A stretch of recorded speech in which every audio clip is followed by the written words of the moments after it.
Hello, everyone, and welcome back to another episode of Inside LSU Baseball. I'm your host, Jason Armstrong, and we have a lot to get to today. So let me just put this out there. If you're like an LSU baseball fanatic, you cannot get enough of LSU baseball, you're in the right place, okay? Um, if you've moved on and you're ready for football and, this might not be the episode for you because we have a great deal of information to cover on this episode. So we're going to dive right in. And just to kind of give you an idea, over the next hour or so, I don't know how long it'll take, I'm going to give you my thoughts on how the Major League Baseball draft, how that went, how it impacts 2026. I'll talk some transfer portal stuff, and then assess the roster, as we head into the off season. Also, I got some questions on Twitter and some direct messages or inboxes, however you want to call them. Just some questions that people shot over to me that I'll get to as well. So as always, thanks for taking a little bit of time to listen to my thoughts and what I have to say. So let's get right into it. On the surface, the Major League Baseball draft that took place, on July 12th and 13th, I think it was. So we are, 10 days removed. It looked pretty brutal for LSU. The incoming class that LSU had, that draft looks like it stung a bit, okay? And we're going to break it down. So the freshman class started with 17 players, 17 incoming freshmen that were committed to LSU. 2 players before the draft maybe said, hey, wait, based on what we're hearing from our agents and what organizations are telling us, we are not going to get drafted as high as we would like to. So we are going to bet on ourselves, go to school, and then improve our draft positioning in 2 or 3 years when we're eligible for the draft again. So you started at 17. You have 2 guys who did that, and that was Reagan Ricken and Omar Cerner. So now you're down to 15 players. There were 5 high school players that you expected to survive the draft, and you were almost certain that they would arrive on campus, okay? So that leaves you with 10 at-risk players that you had to sweat while you were watching the draft. And the way that the draft's done, you might know this, but basically the first 3 rounds happened on day 1. Day 2 was rounds 4 through 20, so it went a lot faster. So as you're watching that day 1, you have to know anybody that gets announced day 1 is gone. There is no, hey, are we going to sign? Are we going to go to school? They're done. And really, the first 10 rounds are like that. And so as you're watching, and I did a pretty extensive draft preview, the first name off the board, Brady Ebel, he goes pick number 32. He was projected as a first or second rounder. So he's gone. Second round, Jaden Foskey, the outfielder, he's off the board at pick number 44 to the White Sox. Second round again, Quentin Young, the big 6'6", 225, I think he is, big old kid, infielder. He goes off the board at pick 54 to the Twins. No surprises here. Well, then in the supplemental second round at pick 67, Dean Moss gets drafted. So my day 1 thoughts, the number of players that were drafted in the first 3 rounds did not surprise me. I thought that 4 players were going to get drafted out of LSU's class in the first day 1, so the first 3 rounds. What surprised me was that Dean Moss got drafted as high as he did. at pick 67. And I'll tell you why. And first, to give you a little backstory, this draft, although it was extremely talented and loaded with high school shortstops, it was a very weird draft. The outside of the high school shortstops, it just, the college bats were down. You had some good college arms, especially left-handed pitchers, but you saw a lot of guys get drafted in the top 2 rounds that are typically going to, any other year would go much later. I mean, you even look at the guy who went first, Eli Willits. He was originally a 2026 guy. He moved up a year to enter this draft. He wouldn't have gone top 10 in any of the last 4 drafts. And look, you put him in next year's draft where he's supposed to be, he wouldn't have been in the top 3 high school shortstops. I'm not high school shortstops to get drafted. I mean, Rock Chalowski would have gone before him, Grady Emerson, the high school shortstop. So, this was a weird draft. So, Dean Moss going at pick 67, I guess it surprised me because that is a player I really thought had a good chance to go to LSU. I think it would have been helpful for him to go to LSU, but at the same time, I don't blame him because being drafted that high, and I don't know what he signed for yet, but the slot value was like $1.3 million. There's no guarantees that in 2 years, 3 years, whenever he's eligible again, that, he's going to go in the top 2 rounds. I mean, there just isn't. So I don't blame him, but this is the guys I'm looking. And I had people saying, well, he's MLB Pipeline's got him as the number 56 pick. Why are you surprised that he went 67? Well, because there's more to it than just where they're ranked. I mean, he's nowhere near as far along as Derek Curiel was at this same point last year. Derek Curiel went to school, and look at the year he had. Dean Moss is not as good of a player as Curiel is at that same stage. So it just surprised me that he went. Now, the other thing that surprised me is that Briggs McKenzie, the big left-handed pitcher, was still on the board after day 1.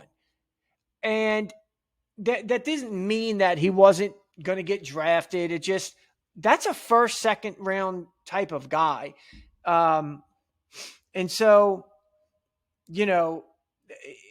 as we get into day 2, the first pick of day 2, the first pick is Landon Hodge by the White Sox again. He goes pick 106. And that surprised me as well. So he goes with the first pick. Not too many picks later, Miguel Syme, the big 6'4" pitcher who throws 101. I expected him to go. And then 4th round again. You had 3 guys go in the 4th round. At pick 127, Briggs McKenzie. Now, this is the guy I thought was going to go in the first 2 rounds. What's interesting is they released what Briggs McKenzie signed for. When I saw him go in the 4th round, I'm like, why in the world would he agree to go in the 4th round? Because if they announce his name, he's going to sign. But he can't possibly be signing for $588,000, which is the slot value. This is a guy that is a first-round talent. Well, it came out that he actually signed for $3 million. So he signed for $2.5 million over slot. So we can't blame him. He should go. No guarantees that, in 2 years, 3 years, and I keep saying 2 or 3 because depending on your birthday, if you are 21 after your sophomore year, you're draft eligible. So it just depends on how old these guys are. But anyway, so Briggs McKenzie's gone. And then in the 11th round, the last guy to get drafted out of this class, and which is a total of 8 LSU recruits drafted, is River Hamilton. And this was a guy who was projected to be the 99th pick. So that's 3rd round. And he goes in the 11th round. So day 2 thoughts. I mentioned Landon Hodge going. I didn't expect to hear Hodge's name called this early. And the reason why this pick kind of hurts is that Hodge was really projected more as like a second baseman and outfielder. And LSU had already lost 4 position players on day one. All those guys whose name got called in the first 2 rounds were position players. So Landon Hodge, I just figured he was going to get to school. I mean, this isn't a guy that any other year I think is a 4th rounder, but that kind of surprised me. But from what I'm hearing is that he's going to sign for like $1 million, which is over slot. So I don't blame him for going.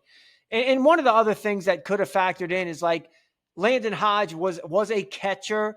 If he did want to pursue catcher, even though at the next level he was more seen as a second baseman outfield, Cade Arambidi is going to be the starting catcher at LSU. Omar Cerner just withdrew from the draft. So maybe he looked at that and said, you know what?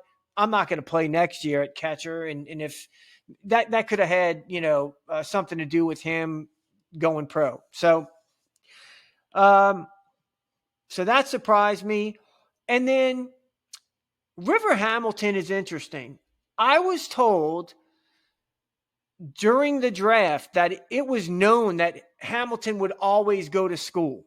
All right. I was also told that he is more hurt than maybe is common knowledge.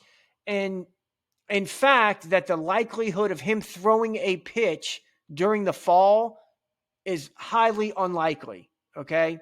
So if that's the case, it's probably a major factor in whether he goes pro or goes to school, because depending on what they're willing to sign him for, the Detroit Tigers, I mean, LSU could have some NIL money, but like if he's not going to be able to pitch at all, depending on how hurt he is, maybe that's one that they just, don't really fight. So I think that's interesting. And I think that it really has to do with how hurt he is, and that's got something to do with his decision that he makes, I think. So, but moving along, the biggest wins of day 2. So those were the losses, Hodge going, Hamilton going. The biggest wins are going to be William Patrick. He was projected at the number 90 pick. That's round 3. Incredible outfielder from Louisiana, extremely athletic. And then Marco Paz, who was MLB Pipeline's number 103 player. That's round 3. So those 2 guys getting through the draft and joining Omar Cerner, who was ranked the number 127 player, and then Reagan Ricken, who was ranked 156. So Cerner is, Cerner's a 4th round projected guy. Reagan Ricken, projected 5th rounder. So those 4 guys get to campus, all right? And those are 4 really good players. So that right there is like a better recruiting class than most teams get. But when you had 17 guys, and 8 of them go in the draft, that's kind of a rough deal. You also do get some good players at positions of need, which we'll cover in a bit. All right. One thing that you do have to consider is that every year you're going to lose good players after their freshman year, because these are the top high school players in the nation. All right. They want to play. I mean, you think of guys like Mikey Ryan. He was a top 120 projected player, David Hogg, Ryan Costello. In 2024, Austin Rolig, Derek Mitchell, and on and on and on. Everyone can't play. So, sure, you lost a lot of guys to the draft, and but like even if you got everybody, you're most likely going to lose some. Some are going to transfer out. So maybe in the long run, this is better for some of your second-year guys and the players, I just named that you expected to get to campus, or even Ethan Fry type of players that want to be developed and they're going to stick around and wait for their turn. So now let's look at existing LSU players and the type of impact that the draft had on that group of guys. So clearly, the biggest battle that LSU lost was Ethan Fry. And going back a month, I really thought Ethan Fry was a guy, as you were going into regional play, that was going to be back. For a guy with 1 year of success that has never played a position, the third round is insanely high. Most teams, from what I'm hearing, had him closer to like the 5th round, 6th round, but Houston really wanted him. And look, all it takes is one team to believe in you, and they're going to have to pay to get him. So Fry made out like a bandit. If he gets around $1 million, good for him. He should run to Houston. And look, I've said this already, but the draft is so wild because you think about over 3 years, a guy like Jared Jones, he hits 60-something home runs, knocks in 1 million RBIs, has some of the most clutch hits you'll ever see, plays incredible defense. He goes in the 9th round. Ethan Fry goes in the 3rd. It's all about projection and the possibility that the Astros can turn Ethan Fry into an outfielder makes him that much more valuable than a power-hitting right-handed first baseman. So, and look, if your goal is to play pro ball and make a lot of money in the draft, you really need to be shooting to play shortstop, center field, or be a starting pitcher because you don't go as high in the draft if you're not at those positions. So, and if anything, you at least need to be able to show you play a position, not just like first base or DH. So Ethan Fry was the biggest one. I think once he came on in regionals and super regionals and the World Series, his stock just rose and rose. He's got a 2nd ring, so it's kind of like, what are you really coming back for? And I don't care what anybody says. You are never going to come back for your senior year and go in the 1st round and improve your draft style. It just does not happen, okay? Maybe if you were like an 18th rounder as a junior, maybe you come back as a senior and, yeah, you can improve your draft stock there. But, like, if you're like a top 10 round guy or like a top 5th rounder, 4th rounder, 3rd rounder, for a guy like Ethan Fry, you're not going to go play your senior year and go get drafted in the top 2 rounds. It just doesn't happen. And you're especially not going to make any money. So you have to go pro when your name is called in that situation. So talked about Fry. The other big developments from the draft are going to be Zach Cowan, Jaden Newt, and then Chris Stanfield. And all decided to come back for another year. And look, Zach Cowan is a huge, huge deal.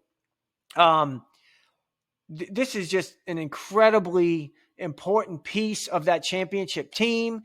What he did in SEC play got LSU. I know he struggled down the stretch, but what he did and what he meant to this team late in games allowed LSU to be a top 8 seed. And then what he did in Omaha, the game he pitched against Arkansas, essentially won the national championship. Because if you lose that game, if he doesn't pitch well against Arkansas and you have to use Cade Anderson the next day and Ianson in relief, I don't – who knows how that final series with Coastal goes if you don't have your 2 starters. So, and I know I've already talked a lot about that. But look, Jaden Newt's another huge wild card for 2026. He throws 95 to 97. He's got good spin, and he's got a nasty split finger. You want those kind of guys on your staff, okay? Look, there's guys like Zach Cowan, good college pitchers, and I'll give you guys like Sam Dutton, just these guys that maybe aren't, big pro type of arms, but they're good in college and they're great to have. But there's something about having a pro level arm like Jaden Newt, okay? Because look, when he's pitching in a big spot and he's in the game late in the game and he's facing a 6-hole hitter that's a mid-major transfer that's now playing for Texas A&M or South Carolina, and he's throwing 97 miles an hour heaters up there, and he's got a nasty splitty. He's better than that 7-hole hitter that he's facing, okay? He should win that battle. And so I like having guys like that, on the pitching staff or even anywhere on the team. So Jade Newt's big one. And of course, Chris Stanfield, that's massive, and we'll talk more about him. So taking a look at the current roster, okay, LSU goes from 40 down to 19 strictly by players graduating, being out of eligibility, players going in the draft. I mean, you had 8 guys enter the portal. So you're down to 19. And I don't know what guys like Connor Binge and Grant Fontenot wind up doing, but I'm assuming, because they weren't in the portal, that they're going to be back. So I'm just counting them, okay? So you start at 19 players. You bring in 11 from the transfer portal. That's 30, if my math is correct. And then you hold on to 9 freshmen. I'm at 39. I can't imagine that LSU is kicking the tires on any additional transfer portal players unless it's the perfect fit. Now, I will address LSU was in heavy on Joey Volchko, who was the right-handed pitcher from Stanford, and it looked like it was between LSU and Arkansas. And Volchko is one of those guys that he was a Team USA guy, ultra talented. In 2 years at Stanford, he just underperformed. But he throws 99. He's got a devastating slider. He would have been a good guy to get in here and good lump of clay to try to mold. He winds up choosing Georgia, which is very surprising because it's actually not, because that is Georgia is full of guys that throw really hard. They have stuff, but they're not very good pitchers. They don't really have ever starting pitching. It's like a bunch of big arms that can pitch in relief. And so I don't understand that at all. Side note, I do think Georgia will have the best starting pitcher that they've had since Wes Johnson's been there. Caden Aoki, I think is his name. He transferred from Southern Cal.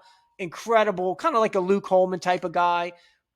Just really good right-handed pitchability. Doesn't throw very hard. Awesome pitcher. So they will have a good guy there. But Georgia also got Matt Scott, who's very similar to Joey Volchko. Big time arm, projected first rounder. Just not a good year. 5-something ERA, maybe higher. Both of those guys go to Georgia. So LSU loses out, and I think that was the last big piece or last big fish they were after. So anyway, as far as the portal's going, I think we're good. Now let's talk about the portal and some of the when LSU. They kind of got out the gate slow with portal additions, and that's understandable being that they're in Omaha playing later than everybody else. But there wasn't a big time name, a big splash. They picked up some guys that I'll talk about, and then once the draft was over, Jay went crazy. I mean, it was in one day picked up 3 big names in the portal that I think were kind of waiting on LSU to make sure that, if they had room on the roster. So let's start with who I think is the sleeper of the transfer portal, and that's Braden Simpson. He played third base at High Point, and this is not just a mid-major stats guy, because you see those guys. You see guys that come in that put up big numbers, at a smaller school, and then they come in and they struggle. I'm going to quote, senior analyst for Future Star Series, who I had on the podcast. He's an expert with the Major League Baseball draft and just player development. But Joe Doyle, his quote about Braden Simpson was, "The level and violence to which Braden Simpson hits a baseball is pretty spectacular. Braden Simpson can kill a baseball." That's what Joe Doyle had to say about Braden Simpson. Hit 22 home runs last year for a good High Point team. And I think this is going to be a really good player for LSU. He was fine at third base. I think he fielded like 950 something. Probably plays second base. But whatever he plays, maybe some outfield, who knows? But this is a good player, a guy who can really hit. So I'm very excited to see what is that transition like. The next guy, Seth Dardar, New Orleans Holy Cross guy, played 2 years at Columbia, Ivy League school, very smart kid. Then he sat out 2024 due to injury, had a great year at Kansas State. If you go back and look, this isn't just like a big guy that hit 13 home runs. He hit 326. He led Kansas State in average, 326. Hit 13 home runs, 45 RBIs, and guess what? In 25 conference games, I want to say he hit 8 of his home runs. The Big 12 is a good conference. This isn't a small mid-major. That's the Big 12. And he led their team in hitting, and that was a good Kansas State team. So this guy can really, really hit. He can hit opposite field home runs. He's got power. We saw what he did against Cade Anderson, hit a home run in Frisco, hit a double against Cason Evans, hit a liner that Stephen Milam had to jump up in the air and come down with. Like, the guy can hit. So Seth Dardar is a very good stick. Zach York they picked up from Grand Canyon, and look, Zach York is a very good hitter. I'll talk more about him. Big old guy, but this is the guy who every year at Grand Canyon walked more than he struck out. The guy can hit, and he can hit, and he can hit. So that's a really big pickup. Now, Trent Caraway is probably the most talented player that they got in the portal. Last year at this time, so right after the Major League Baseball draft was done, you started having all of the big players that do, mock drafts. They started doing way too early 2025 mock draft. So the draft that just happened, okay? But they were doing this a year ago. And there were 5 of kind of the big time publications that put out a mock draft. 3 of them just did like the top 10 picks. 2 of them did the full first round. Trent Caraway made 2 first round mock drafts. One had him at 16, one had him at 19. Now, that's really, really good. So last year at this time, multiple publications had Trent Caraway as a first round pick going into this draft that just happened. Now, he had a down year, and we'll talk about that, but he still did some things really well. My point is that this is one of those supremely talented players. Out of high school, he was the number 70 prospect. I'm not talking about perfect game. I'm talking about MLB Pipeline. They thought he was going to go in the second round out of high school. So this is the kind of guy you want on your team. And, if he can start identifying spin a little better, the sky's the limit for Trent Caraway. So excited to see him. A couple other guys. Daniel Harden doesn't get talked about a lot. This is a guy at McLennan Junior College in Texas. A 6'2", left-handed hitting outfielder. This guy's good, really good. He was committed to LSU after his freshman year after senior year at Catholic High, decided maybe it was a roster thing, wound up going to McLennan and had a really good year. I think he hit over 10 home runs, 3-something average. And that's a team that played in the JUCO World Series. So this is a good player. That's going to be a good piece in the outfield. Now, pitchers, Danny Lockenmeyer, we've heard a lot about North Dakota State. He was one of their best pitchers in relief, kind of their closer. Did a really nice job. I think he'll have a role in the bullpen. Ryler Smart is a guy that LSU got from Tennessee. Missed a whole year for injury. Started tossing at the end of this past year. But he's a big kid, like 6'4", lefty. Interested to see what he's got. Cooper Moore.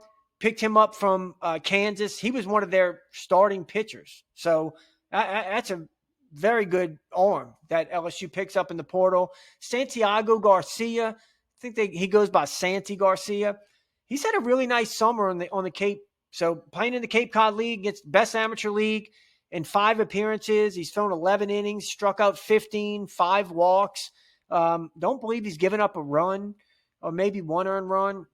But anyway, that's good. He'll have some type of role. And then I'm going to tell you about the guy that they picked up in the transfer portal that I'm really excited about from a pitching perspective. And that is Dax Daugherty. This is the guy who started his career at Texas Tech, played a couple years at JUCO, and then he played at Angelo State, which is like a D2 school. He's one of the best arms in D2 or D3, whatever it was. He's like a 7th-year player. This is a guy that just played this summer in the MLB Draft League, okay? So where a lot of these guys go, they want to get seen and help their draft stock. You also see a lot of guys out of high school play in the league before they go into the draft. But there's also players that will go back to college. I mean, Connor Binge played in this league, and he's back at LSU. But this summer, Daugherty, through 15 in the 3rd innings, pitched 2.93 ERA, 20 strikeouts in 15 innings. This guy has nasty, nasty off-speed stuff. So he's a right-handed pitcher. You throw low 90s, but he's got like a sinker, 2 different speeds of breaking balls. I think he is going to surprise a lot of people. From what I've seen, the film, this guy can really make the ball move. And I'm excited to see this guy. I don't know what role he's got. And we'll see what happens when he's pitching against LSU's lineup in the fall.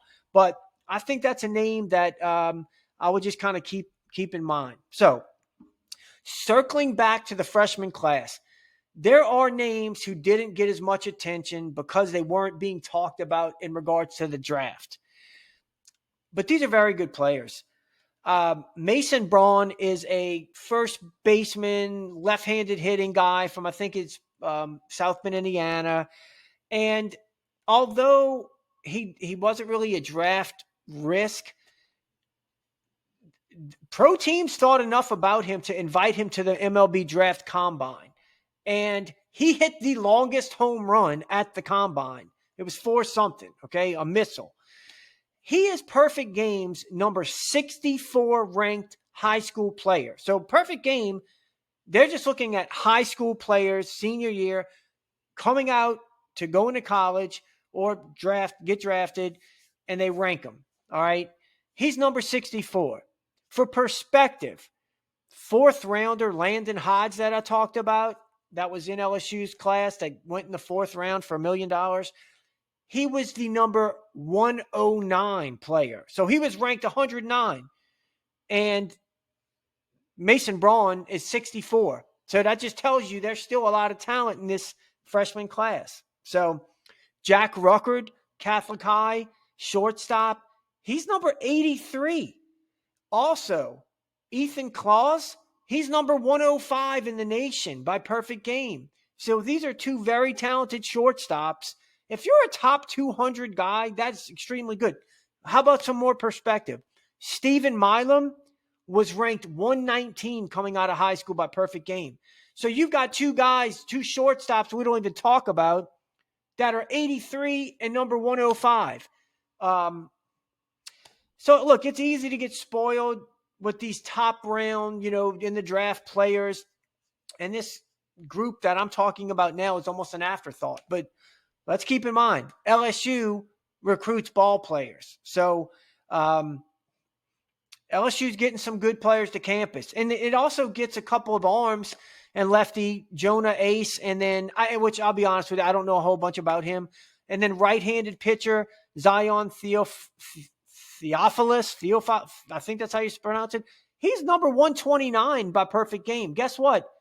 That's like what Cade Anderson was. Cade Anderson was in the 120s. So this is a right-handed pitcher. Kind of reminded me of like Micah Bucknam, throws 92, 93 as a freshman or as a senior with a really good breaking ball. So we'll see. So how does this roster come together in 2026? Is it a contender? That's the big question. All right. I'm going to briefly address the different position groups, the pitching, and then single out some players who could really determine how far 2026 Tigers can go.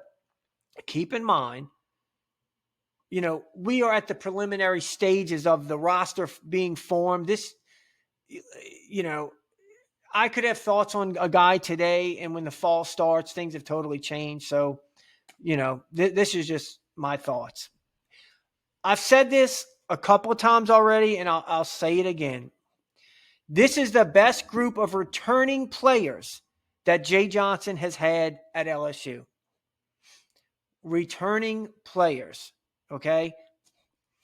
Sure, the 2023 team returned Braden Jobert and Dylan Cruz and Jordan Thompson. Those are some good players, okay? Your pitching came down to Paul Skeens and Thatcher Hurd and, Griffin Herring and Nate Ackenhausen. Like, you had some good guys. And, yeah, Dylan Cruz is probably better than anybody you've had at LSU. But I'm talking as a whole. 2024, you had Tommy White back. You had Jared Jones, two great players. But your outfield was like a young Jake Brown, a young Ashton Larson. You had a freshman second baseman. You had Michael Braswell, who was a transfer. It wasn't a great returning group. You had some good pieces. All right.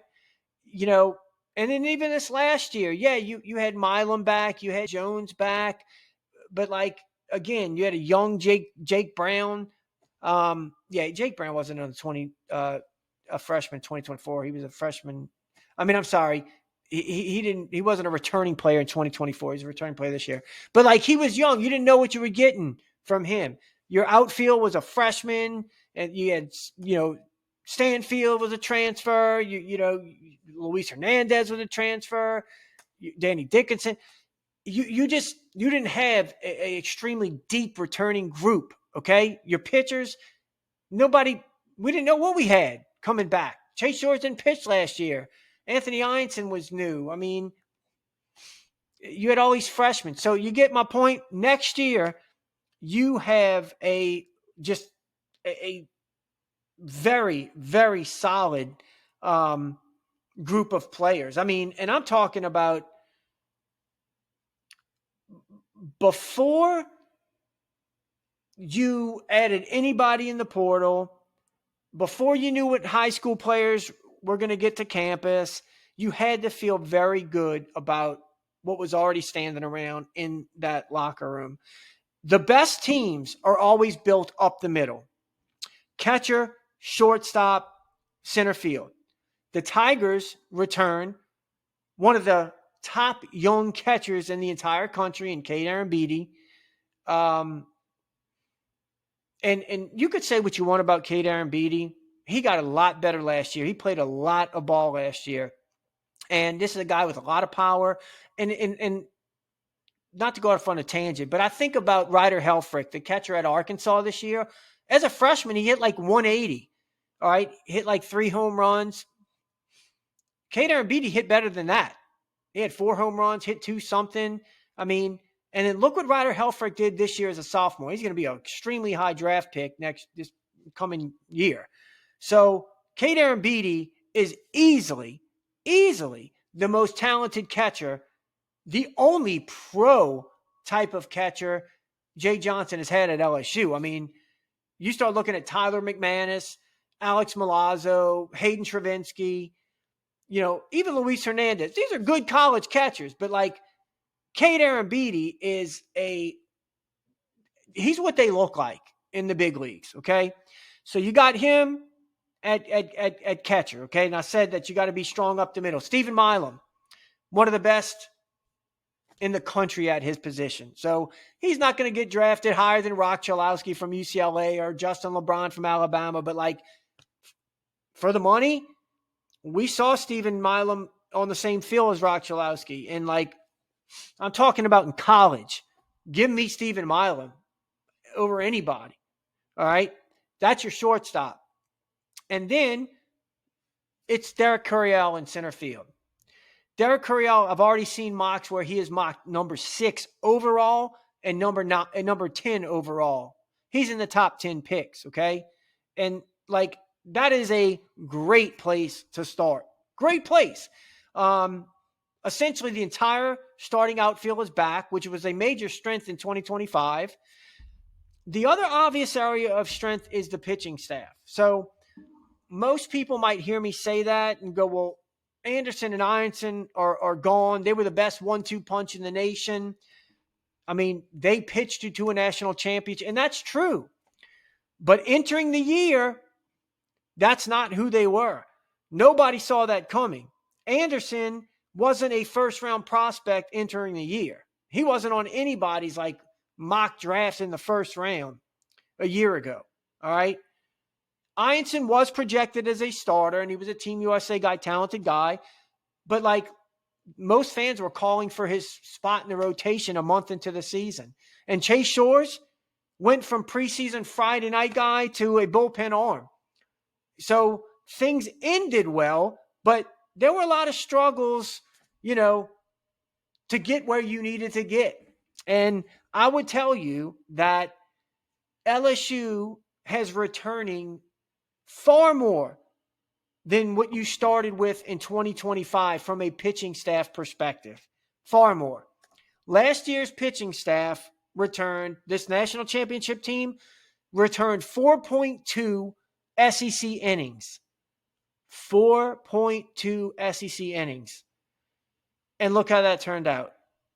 So, guys made a jump. All right? We saw all these guys improve. This upcoming year, you will return over 80 SEC innings.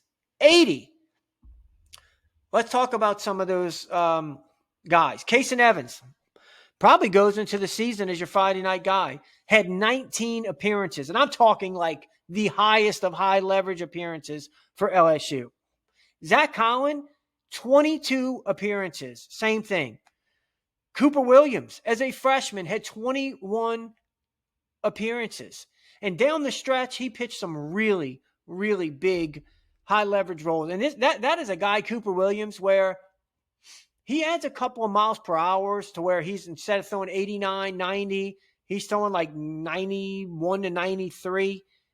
That's a real problem. With that breaking ball, he's got a good changeup to right-handed pitchers. Maybe he develops a slider and a curve instead of just one. That's a serious arm. Maverick Rizzi, 24 appearances as a freshman. And do I want to stop now to talk about? I'm gonna talk about Maverick Rizzi right now. Okay. If you asked me who is a guy that could make a Cade Anderson type of jump, freshman year he was good.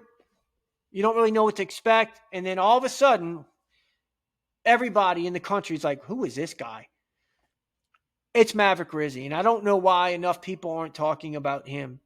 He is going nuts right now in the Cape Cod League, okay? In like 5 innings, he's got 10 strikeouts. He hasn't walked a batter. Hasn't given up an earned run, not one earned run. Nobody can hit him. I think he's given up one hit. One hit. His slider is a Frisbee. It is ridiculous, okay? His fastball is 97, and we've seen him up to 99. It's got a lot of run. He's throwing a changeup to lefties that down and up. This guy has everything, okay? Every now and then you get a guy like a Paul Skeens that can get it up to 100. That's like, man, this guy has got it. A Chase Shores. Maverick Rizzi might be your guy, folks. I'm not telling you he's Paul Skeens, but like to have 24 appearances as a freshman and to look as good. And his deal with the walks. It was the walks. It wasn't he was getting hit. It was just when he did get hit, he was pitching from behind. I mean, I think in 28 innings, he walked something like, I don't remember off the top. Well, no, I can look right now. Maverick Rizzi walked in 28 innings. Let's see. Where are you, Mr. Rizzi? Okay. 24 appearances. I'm sorry, 24 innings. He walked 19. 19. That's a lot. I mean, only gave up. Folks only batted 237 against him. So anyway, you get my point, okay? This is a guy that I have extremely high expectations for. Jaden Newt, 20 appearances last year. William Schmidt had 17 appearances, and he is the one that has the closest resemblance to Cade Anderson as a freshman. Like William Schmidt was like, what, 7-0 in non-conference? He only threw 2 innings, I think, in SEC play. And the deal with Schmidt, he just, like, it was his command. He would come in, he would get behind, and he had to throw all fastballs. So, like, people would tee off on him. He couldn't land his curveball because it's like, you know, he's trying to overdo it. He's not believing in his stuff. His command's all over the place. But we saw him look really good at times. I mean, early on, he was closing out some of the games. So he is a guy that if we hear in fall or, you know, early on, hey, William Schmidt is a different guy. You know, his command's there. He's added pitch. That is a guy that everybody better watch out for, because we heard this with Cade Anderson in the fall. We heard this about Paul Skeens in the fall. You know, we've heard this about certain LSU arms that they just like were a different person. Grant Edwards. And this is a guy that it was a first rounder, okay? Projected first rounder. And just look, he got a lot of good experience last year. So well, what if he takes a jump? I mean, this is a guy capable of the, you know, sky's the limit. Then you got some guys, DJ Primo, 22 appearances. Connor Binge had 17 appearances, and like early on was your go-to guy at the bullpen. I think he just lost some confidence, but he's a guy who throws upper 90s. He pitched in the MLB Draft League. I think he pitched 2 innings, struck out 4. He's a command guy. Gets his command going, he's good. Grant Fontenot is a guy that I think is a lot better than anybody even realizes. In his few times he pitched, I think he might have had one not so great outing, but like where he hit people. This is a guy who can get it up to mid to upper 90s and has a very good slider. So I think Grant Fontenot is a guy that can really help this team. And then the big question mark is Gavin Guidry.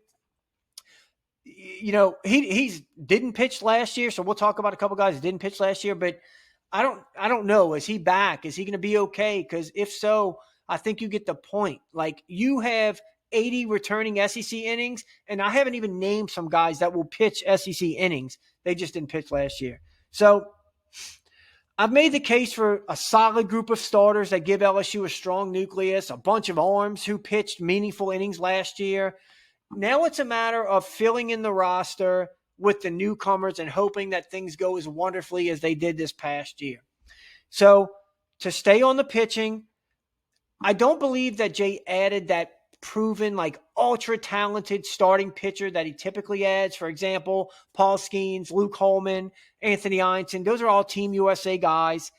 But Cooper Moore from Kansas may just become that. Cooper Moore is the right-handed pitcher that Jay picked up in the portal. His 29 appearances in 2024 were tied for the most in the nation among freshmen. 16 of his final 19 appearances were scoreless appearances. Last year, as a sophomore, he made 14 starts, striking out 85 to just 19 walks. And this is a Kansas team who made the postseason. And he was also selected second team All Big 12. This is a guy that everybody figured when he was in the portal that he's going to be a weekend starter. So, you know, let's see what happens with the resources at LSU.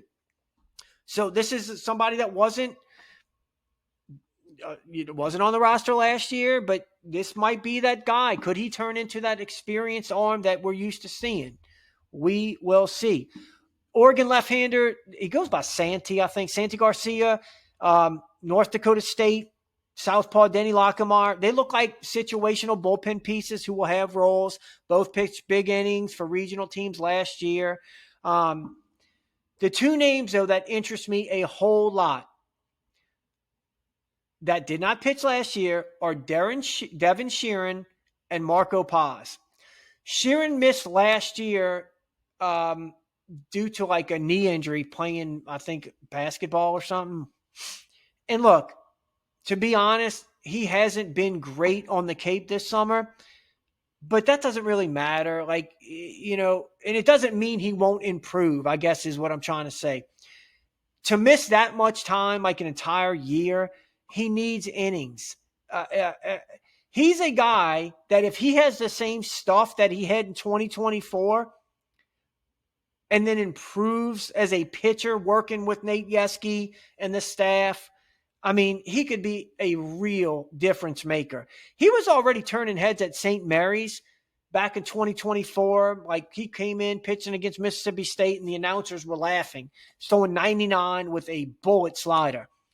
And look, now he's got all the resources at LSU. So that is a wild card that if his command's good, his command hasn't been real good this summer, but again, probably work getting his mechanics back, his delivery. And look, when you injure something like your knee, maybe you overcompensate. And so I'm not scared by not going crazy in summer ball right now. But that's one that, look, if he comes back and his velocity's where it needs to be, his command's where it needs to be, like, this is going to be an insane pitching staff, I think. The other name is Marco Paz. He was a first-round talent at the end of his junior year. On July 1st of 2024, he had TJ, Tommy John surgery. And much like Kate Anderson, he missed his senior year, and it allowed him to get to school. That's why he's at LSU. He was said to be battling Seth Hernandez, who went number 6 in the entire draft. I just saw his signing bonus. It was something ridiculous, $6 million, I don't know, to the Pirates. Marco Paz was battling Seth Hernandez for the top right-hander in the class if he doesn't, blow his arm out. So, and look, he has been throwing, prior to the draft that just happened, he was throwing bullpens for scouts. And his stuff was mid-90s with a very good high spin rate slider. His command's going to take some time to get back, his mechanics, but like, this is a supremely talented pitcher. Shooter Hunt, that does Prep Baseball Report, was quoted saying that he is the most college-ready arm in the entire class. So, and he actually said that he's going to battle Case and Evans for time immediately. So, hey, I'm all for it. Sounds good to me. He'll make an immediate impact. Moving on, when I'm looking at this roster, while I don't think the defense, especially infield defense, will be as good as we just saw this year, I think that the ability to hit for power will be more present this year than we saw on the national championship team. So it'll be a trade-off. And look, all of Jay Johnson's teams so far, none of them were great on defense. In every year he's had good teams that made the postseason. But it was nice seeing this team play stellar defense. Not saying it can't, but, as you look around, you're not like looking at a bunch of shortstops playing other positions. You're looking at like guys with hit first tools that could improve on defense. But that's just what I see. But I do see a lot of power on this coming team. Zach York, Trent Caraway, Braden Simpson, Seth Dardar, Omar Cerner, John Pearson, love him, Eddie Yaman. These are big-time sticks that will be new to the lineup that really weren't there last year. Kate Arambidi, easily a 10 to 12 home run guy. Jake Brown getting all the reps, 12 to 15 homer guy. Tanner Reeves has power. I mean, he hit 20 home runs one year in JUCO. Curiel should fill out more. It's just a lot of pop. By the way, Derek Curiel ended the season at 174, and I just heard an interview with Mikey Matuk. He's already up to 184, and his goal for the start of the season is 195. So good luck if Derek Curiel keeps the same hit tool, but adds a little weight and some pop. So I really like the roster. I think that when you look at the way that this team has been constructed, it's maybe not as balanced as last year. Last year, you had such a phenomenal freshman class, a great portal class, some good returning play. So it was a good balance. I think this year, you got to start with your returning group. That's the strength of the team, whether it's position players or it's pitching. Freshman class, it's not a lot, but it's good. And then the transfer portal, you did good at the end here. So you did get a good haul in the transfer portal. So I love the roster. So, all right, let's answer some questions that I was sent that were sent to me on Twitter. We're going to start with old Stan. Do you think that Dardar plays first with Zach York in a DH rotation with John Pearson? Okay, so do I think that Dardar plays first base and then that Zach York and John Pearson fight out the DH, or does York play first base? Well, I will tell you this about Zach York. He is a first baseman. He's played a lot of first base. And look, he was a freshman All-American in 2023, and he was also an all-conference defense on the all-conference defensive team. So freshman year, he made one error. Sophomore year, 5 errors. Junior year, 2 errors.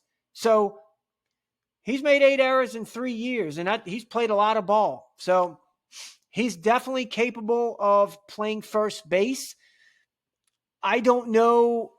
I'd be lying if I told you I knew how well he can get to bunts and go in the hole and make plays. I mean, look, if he can scoop the ball and make routine plays, I mean, that's kind of what you need. But I think we've been spoiled with 2 really incredible first basemen in the last under Jay Johnson with Trey Morgan and Jared Jones. So, but we'll see. I mean, yeah, we'll see, because it's interesting when you start talking about Dardar is really more of a second baseman. He made, I think, 5 errors last year for Kansas State. But, I think you look at him, and that's a guy who can really hit. He's gonna play somewhere. He's gonna get at bats. I don't know what that looks like. It's so early, but I think it's a good competition. Whether you're talking about Pearson, York, Dardar, Cerna, who knows? I mean, Mason Braun. So you got a lot of options, and I also wouldn't rule John Pearson out at third base, and we'll see. All right, next question. How do you think Caraway can improve his fielding at third base? It'll be a different look with Brazzi being such a sure thing. Yes, it will. But I will tell you this about Trent Caraway. He made 1 error his last 21 games of last year. So if you look at his fielding percentage, you're not going to, you're going to go, man, this guy's not great. He made 12 errors as the third baseman. But down the stretch, 1 error the last 21 games. So that's confidence inspiring to me. He also went on a tear, hit 6 home runs in the postseason. I think in the regional, I think he hit 6 or 5, like a record. So that guy's got it in him. And I think, I would think that that's probably your third baseman going into the fall, but who knows? All right. How do they manage Dardar, Simpson, Reeves, Caraway, York, Pearson? Feels like Caraway and York were brought in to start. That's a great question, and I really don't know. The one thing I will tell you is that, and that question was from Cooper, um, is that the one thing that you do have is that York and Dardar are left-handed hitters, whereas Pearson, Simpson, and Caraway are right-handed hitters. I do think Caraway's probably your third baseman to going in, like I said, and then is Simpson at second base? If so, Tanner Reeves is probably your penciling him in as your starting second baseman. He's left-handed hitting. So I do like how you've got a lot of both. You've got lefties, you've got righties, whereas last year it seemed like in a lot of these players that would platoon everybody, like you didn't have you really didn't have a lot of bats off the bench you could go to outside of John Pearson that were right-handed. So I feel like you got a lot more options this year. So we'll see.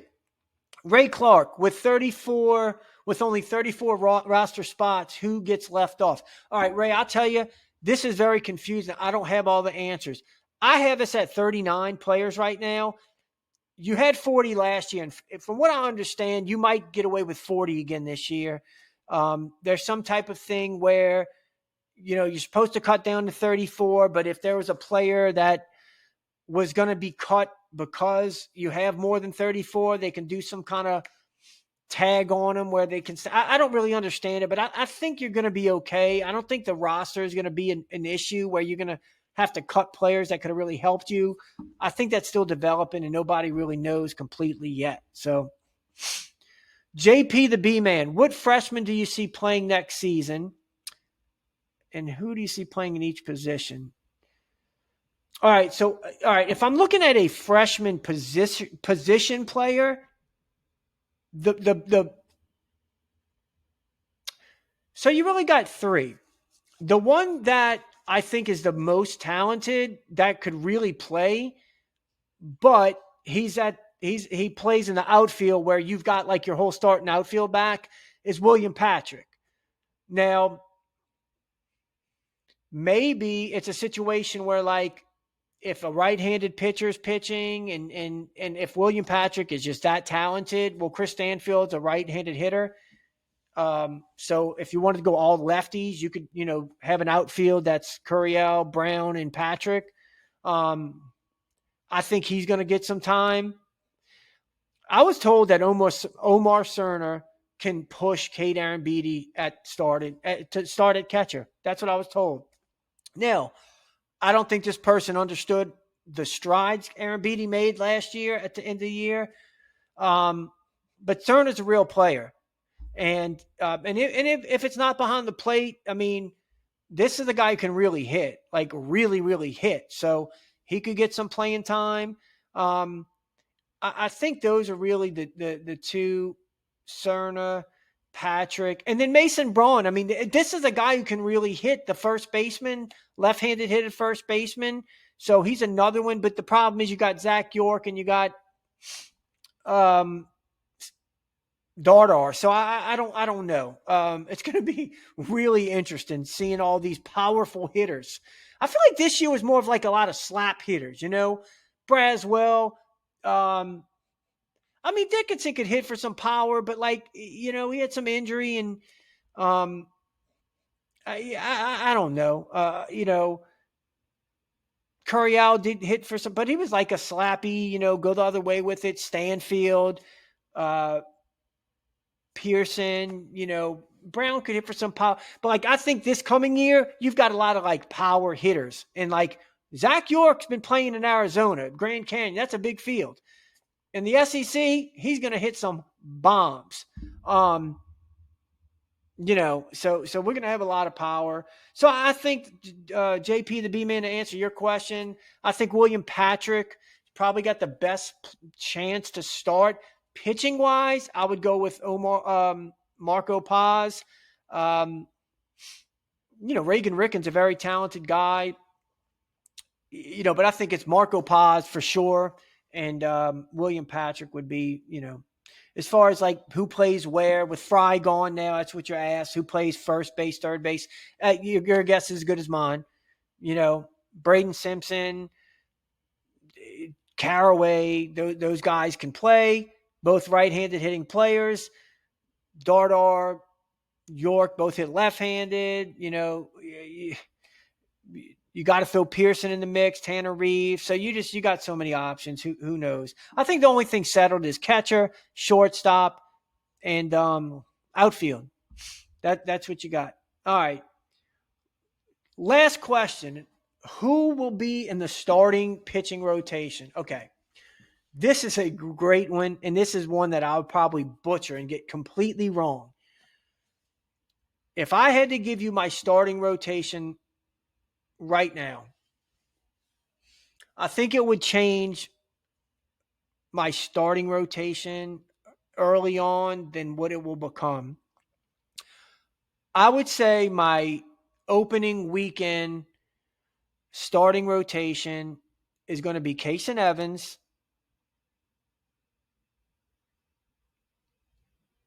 man, this is hard. I'm going to go Cooper Williams.